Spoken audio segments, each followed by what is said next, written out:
Salut à tous, j'espère que vous allez bien. Bienvenue dans cette nouvelle vidéo au coin du feu pour se parler une nouvelle fois des annonces dans le cadre de ce fameux Consumer Electronics Show, le CES de Las Vegas, qui, à vrai dire, au moment où je tourne cette vidéo, on est vendredi, et il est plutôt sur le point de fermer ses portes, ce salon, avec crise sanitaire un petit peu spéciale. Quoi qu'il en soit, il y a eu pas mal d'annonces de fêtes sur place, que ce soit en physique ou en distanciel sur une version 100% numérique, comme a pu le faire LG. Vous retrouverez ici ma vidéo sur le côté décryptage de la gamme, mais je vous mets aussi le lien dans la description. Et évidemment, je vais continuer de vous présenter un petit peu ce qui a été proposé sur place, présenté sur place.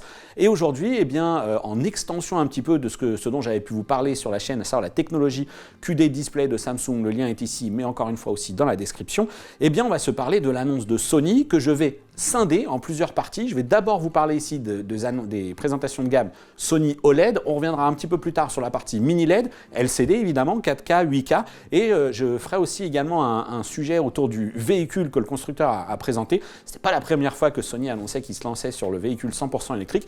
Ça prend une autre tournure actuellement, donc on décryptera ça aussi ensemble, mais j'aimerais faire ça un petit peu de manière bien spécifique. Donc on va se donner le temps et puis évidemment, je vais revenir aussi sur les annonces de Samsung extrêmement importantes, Panasonic, TCL, Hisense, etc.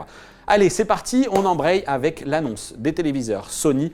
La gamme, elle est assez cool, mais il n'y a qu'un seul modèle qui embarquera cette fameuse technologie de dalle QD Display. Mais pour rappel, ça reste quand même la technologie OLED qui risque de faire vraiment parler d'elle beaucoup, avec des couleurs, nous promettons, plus pures, une meilleure luminosité non seulement au feeling, mais aussi en réel. Donc on verra un petit peu comment ça se concrétise tout ça lors des tests. Ce qui est dommage, c'est qu'habituellement au CES de Las Vegas, on a accès aux téléviseurs parce que les différents constructeurs organisent des dark rooms. Alors n'y voyez pas une connotation un petit peu spécifique, c'est juste que les pièces, effectivement, on est dans le noir et puis on décortique un petit peu les technologies des téléviseurs. Et forcément, les médias US qui sont sur place ont pu avoir des démonstrations de cette technologie QD Display, mais attention, par Samsung Display et non pas par Samsung Visual Display, parce que le constructeur Samsung Electronics, comme vous le connaissez tous, n'a toujours pas présenté de téléviseur utilisant la technologie QD Display.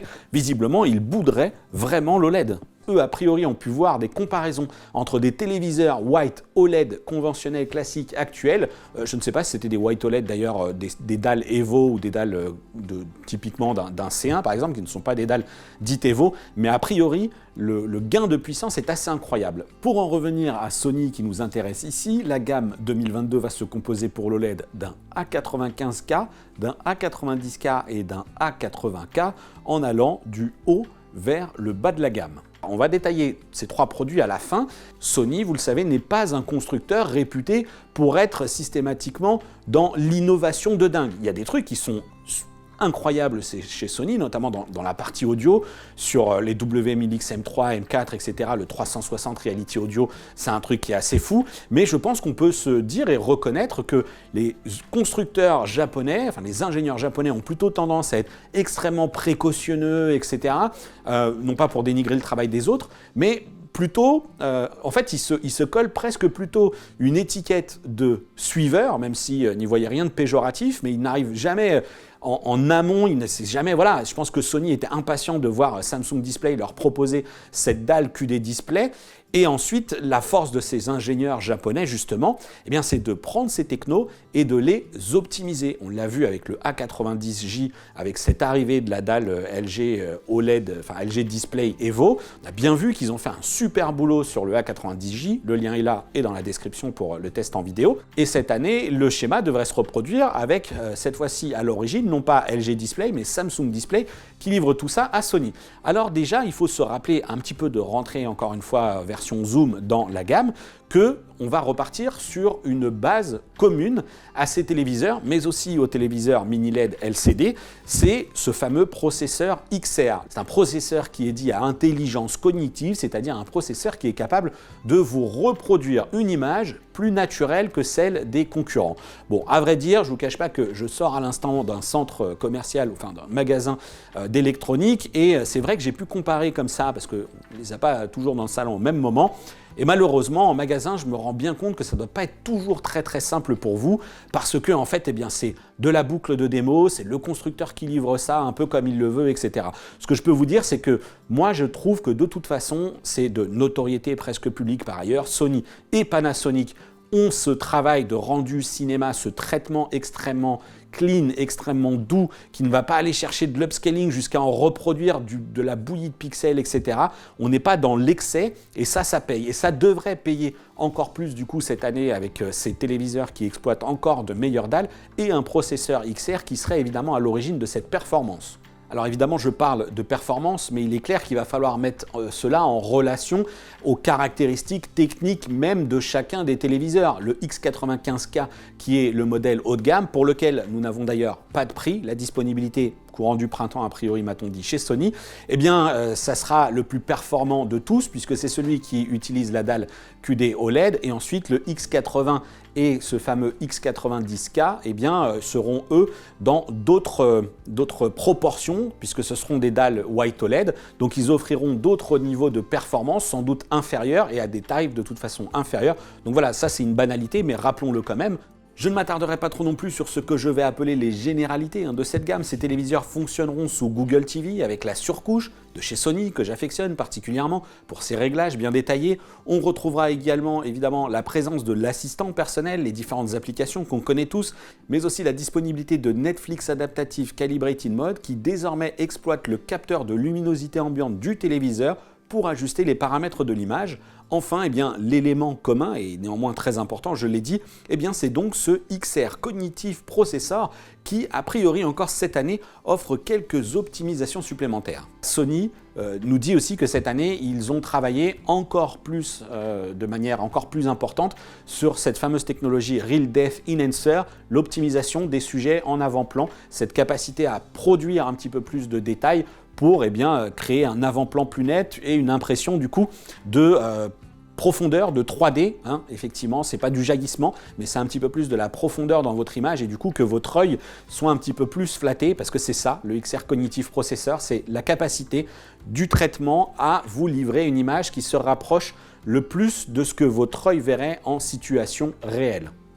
Alors on va maintenant s'éloigner un peu de cette partie commune, de cette série OLED 2022 pour s'intéresser de plus près au A95K qui pour moi va être la véritable star cette année au catalogue de chez Sony mais qui sera évidemment sans doute pas le plus accessible. Attention, je pense que cette technologie elle va coûter tout de même assez cher vraiment le temps qu'en plus on arrive sur des productions de masse etc. Alors je ne sais pas combien sont estimés les volumes, on verra tout ça un petit peu plus tard mais ce n'est pas des téléviseurs qui devraient franchement être donnés. Sur cette partie, je le rappelle, le QD Display ou QD OLED promet un feeling plus important sur cette partie luminosité, contraste, etc. Évidemment, attention, il ne faut pas confondre cette notion de taux de contraste sur les téléviseurs OLED. On vous le dit tous, les journalistes tech, etc., testeurs, que l'OLED a un taux de contraste infini, sauf que la mesure du taux de contraste, c'est jamais qu'une prise de mesure du noir opposé sur du blanc maximum. Et ça donne un taux de contraste. Et comme l'OLED est capable d'éteindre ces pixels et que du coup, ça fait une mesure de noir parfaite, eh bien les sondes se disent « Wow, on est sur un taux de contraste complètement infini ». Sauf qu'en opposition à cela, évidemment, il y a la fidélité des couleurs, qui est la capacité de la dalle à reproduire avec exactitude les couleurs. Et ensuite, il y a le color gamut, c'est-à-dire la capacité de la dalle à reproduire le spectre BT2020, le spectre Rec 709 et DCI-P3. Le 709, je vous le dis dans les vidéos, ça on évacue totalement, c'est la production des couleurs dans vos contenus SDR, on est sur pour la grosse majorité 100% de reproduction. Le DCI-P3, on a été sur tout 2021 pour l'essentiel des téléviseurs que j'ai testé également aux alentours de 95-97% pour les meilleurs des dalles. Et là cette année avec cette technologie QD OLED, on nous promet 80% du BT2020. Si ça se vérifie, même si c'est en normalisé, ce sera une belle performance. On devrait vraiment être sur un color gamut plus important qui ne serait pas accessible grâce à la technologie White OLED qui équipait donc tous les modèles de 2021. Chez Sony, on a un discours très clair sur cette technologie. Ils sont capables d'atteindre une puissance lumineuse qui serait jusqu'à 200% supérieure en fait à celle des White OLED. Donc vous voyez bien que déjà de ce point de vue-là, Sony ne plaisante pas, il nous dit c'est 200% plus lumineux, donc ça s'annonce déjà très prometteur. Et puis surtout, il nous dit c'est la seule techno qui nous permet effectivement d'aller chercher ce color gamut incroyable, cette couverture de colorimétrie que l'on n'a jamais atteint Et en plus, la cerise sur le gâteau, eh bien, c'est que la conception même de la dalle fait que l'on a une diffusion des couleurs plus large et donc du coup on est sur des angles de vision qui seraient encore meilleurs et c'est aussi notamment pourquoi eh bien, on aurait cette perception au feeling d'une meilleure luminosité, d'un meilleur rendu global, donc c'est vraiment super prometteur. Alors cet aspect angle de vision justement chez Sony qui intègre également évidemment, qui comprend le traitement, l'anti-reflet de la dalle, etc. Donc je verrai bien ce qu'il en est au moment des tests, parce que vous le savez, hein, moi j'ai un gros sujet avec les dalles des téléviseurs OLED qui sont extrêmement brillantes. On va voir comment ça évolue en 2022. Et à cela, eh bien, grâce encore une fois au QD OLED et à ce processeur XR, eh bien Sony nous vante d'ores et déjà les mérites de sa technologie XR Contrast Pro et XR Triluminos Max, pardon. Et donc, le premier, ce fameux XR OLED Contrast Pro, ce serait la gestion des lumières sur l'intégralité de la dalle, c'est-à-dire que ce soit pour déboucher les zones sombres de l'image, mais aussi gérer les zones très lumineuses, être capable de mieux agencer comme ça la puissance lumineuse et donc la gestion électronique que l'on va disposer au sein de la dalle. Et la seconde technologie, la seconde surcouche, qui est le XR Triluminos Max, eh bien c'est tout simplement la capacité à gérer eh bien, cette nouvelle gamme de couleurs qu'offre le QD OLED pour reproduire des contrastes toujours plus efficaces, des rendus HDR toujours plus efficaces et évidemment une meilleure fidélité des couleurs puisque à la base on parvient à obtenir des sous-pixels rouge, vert, bleu plus purs. Donc là encore, vous voyez, c'est extrêmement prometteur, même si on le sait et je le reconnais, l'OLED a ses failles, a ses faiblesses en matière de luminosité, mais il est vrai qu'en matière d'image perçue, souvent on se prend toujours une méga claque. Alors si vous êtes abonné à ma chaîne, c'est sans doute que vous êtes un initié aux nouvelles technologies, ou en tout cas que vous vous y intéressez, et donc vous savez évidemment que l'OLED souffre de ce phénomène de burn-in. Même si aujourd'hui, évidemment, les constructeurs tous mettent des dispositifs en place, atténuation de la luminosité dans les logos,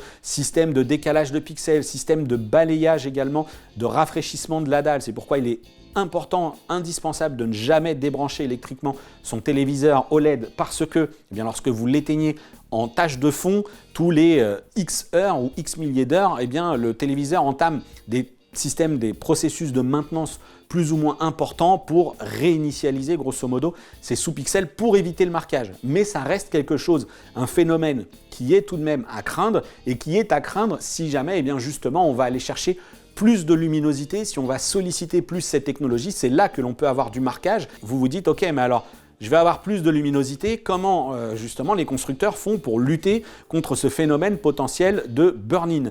Eh bien tout simplement en intégrant un dissipateur de chaleur. C'est un système que l'on avait déjà vu apparaître au sein du A90J de l'année dernière. Et d'ailleurs, je m'en excuse parce que je n'ai pas souvenir d'en avoir parlé lors du test de ce téléviseur. Et en fait, je l'avais écrit à l'occasion de différentes actus, etc. C'est vrai que ce n'est pas quelque chose non plus que Sony poussait beaucoup. Il me l'avait dit lors d'un brief technique, effectivement, qu'on avait un film d'aluminium pour refroidir ce système, enfin refroidir les diodes tout simplement, comme le fait Panasonic, notamment sur les 1500 et les 2000 de ces gammes, et c'est pour ça que Pana parvient à obtenir de tels pics de luminosité. Et cette année, du coup, on va le retrouver aussi sur ce fameux X95K avec la technologie QD OLED, donc vraiment, j'ai hâte de voir ce que ça va donner. Alors comme je le dis souvent dans mes vidéos, côté design, Sony c'est plutôt épuré, c'est plutôt clean, voilà, on ne va pas aller chercher quelque chose de foncièrement différent, il faut que ce soit sobre.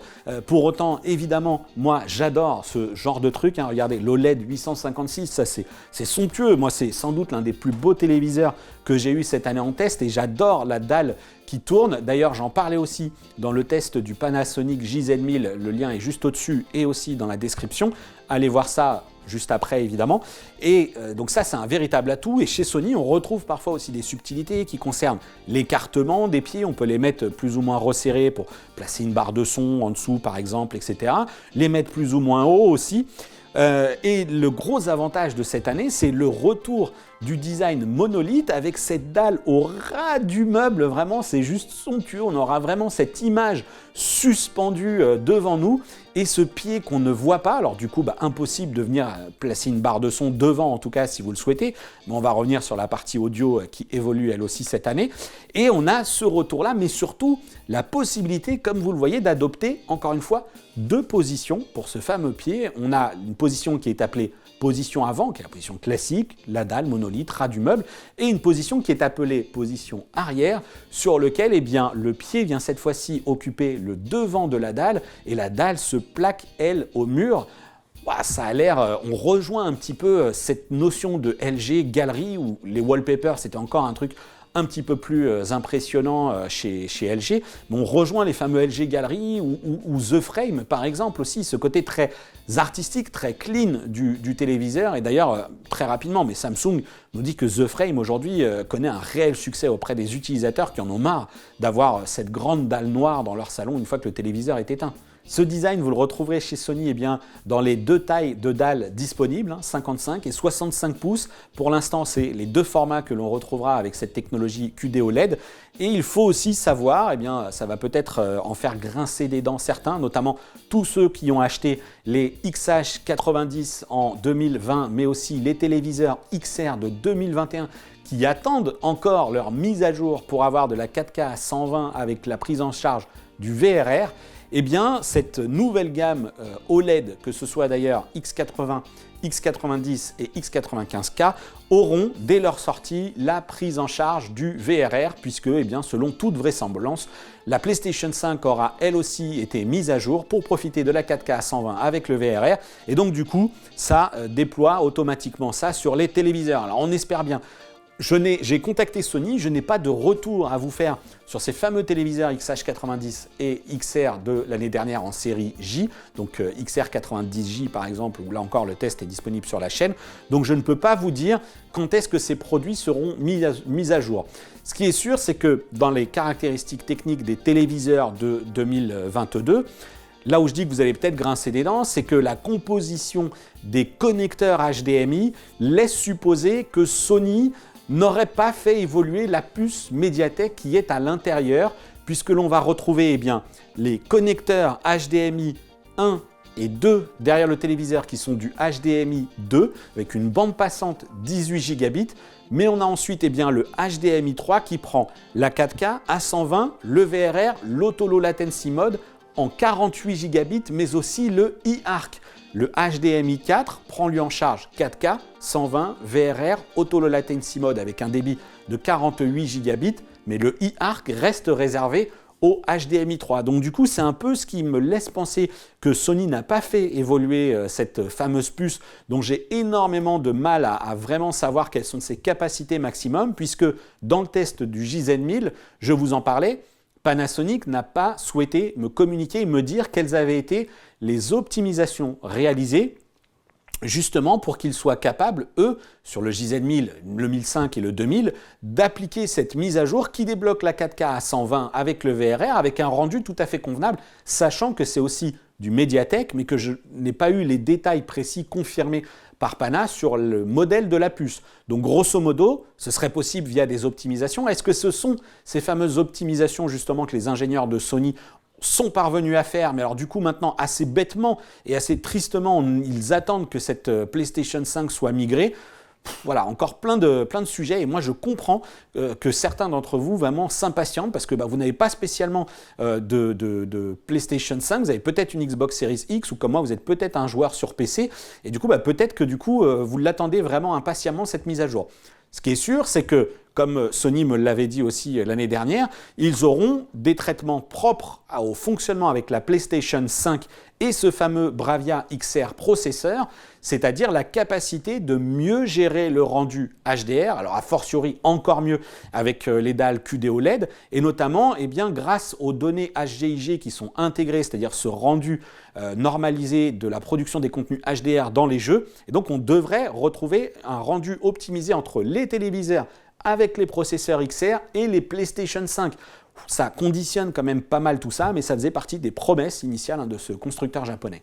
Et on va s'intéresser là encore eh bien, à la descente en gamme. On va se parler du A90K qui est eh bien, le produit vraiment orienté pour les joueurs. Il est proposé qu'en 42 et 48 pouces. A priori, il n'y aura pas d'autre taille. C'est une dalle White OLED, donc de génération précédente. On perd cette particularité du QD OLED, évidemment, je l'avais dit, avec tout ce qu'on connaît déjà, les forces, les faiblesses de cette technologie. Mais surtout, c'est un produit qui, comme je le disais, est orienté pour les joueurs 42-48 pouces avec un pied qu'on va pouvoir rehaussé. En fait, c'est un pied central avec une hauteur de dalle que l'on peut ajuster. Pourquoi pas pour positionner, là encore, une petite barre de son en dessous, comme c'est les faire Sony, ou évidemment un clavier souris, par exemple, pour venir les ranger une fois qu'on aura fini de jouer sur son bureau. On va retrouver des technologies sur ce A90K que sont le XR Triluminos Pro et l'Upscaling XR 4K qui, évidemment, lui va remplir la promesse de vous offrir une image super contrastée, super détaillée pour la partie upscaling, et puis un traitement naturel avec ce processeur Bravia XR.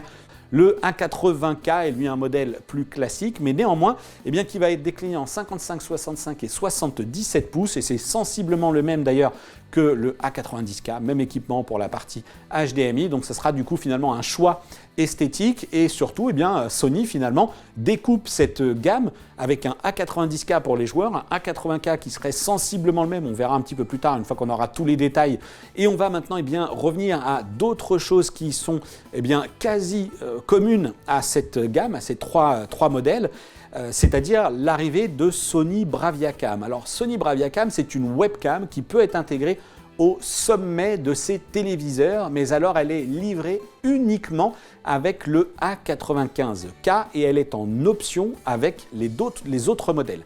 Alors ce qui est intéressant avec cette Bravia Cam, c'est que au-delà de l'usage basique que l'on peut envisager, imaginer pour une webcam, utiliser Google Duo sur Google TV, c'est quand même un truc assez simple à faire si vous voulez discuter avec vos proches ou vous servir de votre téléviseur comme d'une solution professionnelle pour vos conférences, c'est qu'elle apporte des fonctionnalités qui dans un premier temps vont vous sembler pas forcément très inédites, mais qui néanmoins, j'ai pas pu les tester moi pour l'instant. C'est-à-dire l'arrivée de la possibilité de piloter le téléviseur par contrôle gestuel. Chez Sony, on nous promet que le contrôle gestuel sera disponible dès le lancement des téléviseurs. Alors un contrôle gestuel qui va vous permettre de mettre en pause ou de lire un programme, changer de chaîne, monter, baisser le volume, donc ça ne va pas aller chercher très très loin comme fonctionnalité, mais alors surtout ce qu'on espère c'est que ça va bien fonctionner, parce que sinon on aura vite un peu l'air débile devant son téléviseur. Et à côté de tout cela, il y a d'autres fonctionnalités qui sont intelligentes, assez malines, c'est-à-dire la possibilité de diffuser des alertes, par exemple si une personne se positionne trop près de l'écran. Alors là en l'occurrence Sony évoque plutôt un jeune public, c'est-à-dire un enfant qui s'approcherait un petit peu trop du téléviseur, le téléviseur va automatiquement abaisser sa luminosité et puis émettre surtout une alerte qui va l'inviter à s'éloigner. Donc ça, c'est plutôt assez intéressant. Et là où ça devient vraiment top, c'est qu'il y a une corrélation entre cette technologie Bravia Cam, ce dispositif physique, et la technologie, cette fois-ci acoustique surface audio plus, puisque la caméra, tel un espèce de radar, en fait, va vous repérer dans le salon, va savoir si vous êtes assis plutôt en face, plutôt loin, plutôt près, plutôt à droite, plutôt à gauche, et être capable d'optimiser la redirection du son, la diffusion du son. Puis en plus, on a l'ajustement du volume, c'est-à-dire que si vous vous rapprochez, il va considérer que vous n'avez pas besoin d'avoir un son aussi fort. Donc ça peut créer des choses un petit peu étranges, et c'est pourquoi d'ailleurs Sony a prévu tout ce qu'il faut pour le désactiver, pour le personnaliser, etc. Donc on est là encore, vous voyez, dans une sorte d'optimisation un petit peu des technologies qu'il nous proposait déjà en 2021. Ça évolue et du coup c'est assez intéressant. Tout cela, évidemment, va falloir tester parce que, mine de rien, comment ça se passe avec une simple caméra qui n'a pas, selon moi, de vision infrarouge. En tout cas, j'ai pas de détails encore là-dessus. Mais quand on regarde un film complètement dans le noir, comment il va réellement utiliser cette détection? Est-ce que ça va fonctionner? Est-ce qu'on va vraiment nous voir lorsqu'on est dans notre canapé, à droite, à gauche, etc. Bon, on va voir comment ça se passe. Et pour conclure, je vous dirais pas que j'ai gardé le meilleur pour la fin parce que c'est presque un crève-cœur, en tout cas pour moi, en l'état actuel des choses, avant de l'avoir testé. C'est que vous savez que je suis un grand fan de l'interface de Android TV, Google TV chez Sony, parce que je trouve que la surcouche qu'ils rajoutent est toujours très cool. Et puis surtout, je suis aussi un grand fan des télécommandes, en tout cas sur les modèles haut de gamme, parce que ce sont des modèles premium, massifs, de bonne qualité, des bons matériaux. Et puis surtout, il y a du rétroéclairage, c'est Bluetooth, c'est infrarouge, ça fonctionne toujours super bien. Il y a un mode avec le micro, un mode main libre, etc. Donc c'est cool, c'est vraiment des zapettes que j'affectionne beaucoup, en tout cas sur cette partie haut de gamme. Le lien du A90J, encore une fois, est dans la description pour aller voir de quoi je parle. Et cette année, Sony a décidé, eh bien, sur quelques-uns de ses modèles, a fortiori sans doute plutôt les modèles haut de gamme, parce que ça sera disponible sur le Z9K, le A95K, le A90K et le X95K, dont je ne vous ai pas encore parlé pour le Z et le X, qui sont les modèles mini LED 8K et 4K. Donc ça, prochaine vidéo à suivre. Mais sur nos modèles qui nous intéressent ici, le A95K est concerné, le A90K aussi est concerné par cette nouvelle télécommande qui passe de 49 à 25 boutons et qui est bien 36% plus petite. Donc on n'est pas encore dans le format ultra compact de la zapette de chez Samsung. Quoi qu'il en soit, chez Sony, nouvelle télécommande, mais néanmoins, ils conservent le rétroéclairage, ils conservent ces matériaux, cette couche en aluminium, et nous dit-on en plus, ça permet de la nettoyer facilement. Cette nouvelle télécommande qui en plus, une petite fonctionnalité assez intéressante, c'est que vous pouvez utiliser les micros qui sont intégrés dans le téléviseur, de dire à sa télé où est la télécommande. Et du coup, je pense que ça lance un peu à la manière de votre smartwatch quand vous recherchez votre téléphone. Ça doit lancer une espèce de sonnerie ou de vibration. Je ne sais pas encore comment ça se passe. Je vous dis à bientôt pour une prochaine vidéo. Évidemment, si jamais cette vidéo vous a plu, je vous l'ai dit, on va continuer un petit peu comme ça sur les différentes annonces du CES. Vous voyez ici les réseaux sociaux s'afficher. Le lien Discord est dans la description pour nous retrouver et discuter avec nous de ces différentes annonces. Il y a aussi évidemment l'espace commentaire. N'hésitez pas à vous exprimer sur ces annonces. Dites-moi ce que vous avez pensé de cette vidéo. D'autres à suivre, à venir. Je vous dis à bientôt pour une prochaine vidéo. D'ici là, portez-vous bien. Ciao!